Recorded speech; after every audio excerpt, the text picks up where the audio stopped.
2012 Open Doors report, the Institute for International Education found that more than 273,000 college students studied abroad in 2010. That number has tripled over the past 2 decades. Kellye Crockett from the Barstow School is here with some tips for keeping mom and dad happy about the study abroad experience. We experience this ourselves because our kids have done this. Why are more kids going now than they used to?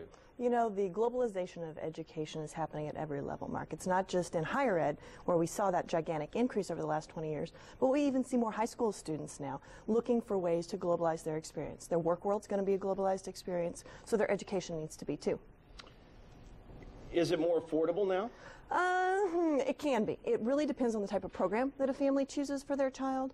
There's lots of different options out there, so families can choose things that are more within their budget. I just came back from a trip that was just a few weeks in China. That's going to be much more cost-effective than the most popular option for study abroad, which is a summer program. And then, of course, you've got your semester-long programs and your traditional spending a year abroad program, too.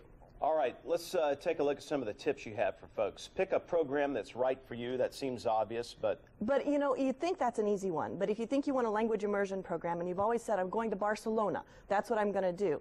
And then you look at your family finances, and that's one of the most expensive options out there.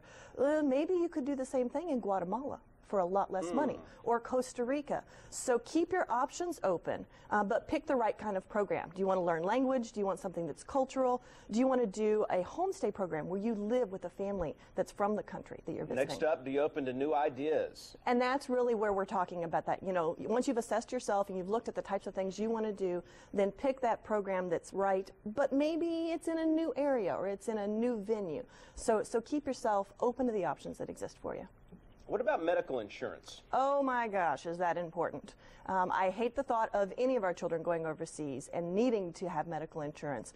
But if they do, this is one of the most important things families need to make sure is in place before they leave. And one of the pieces that I always like for families to check for in their insurance is that there is a clause within it that allows the child to be transported home. The last thing you want is a sick kiddo in another country who can't get home. One of the things we found challenging was getting money to our kids when they were overseas. You'll be happy to know that's getting better and better, both the money part of it and the connection just in general part of it. Families who come overseas or who send their children overseas now can often get wire transfers done pretty easily. The schools that are involved now often have ways set up to create wire transfers. And, you know, it's really true, but Visa and MasterCard are taken everywhere in the world.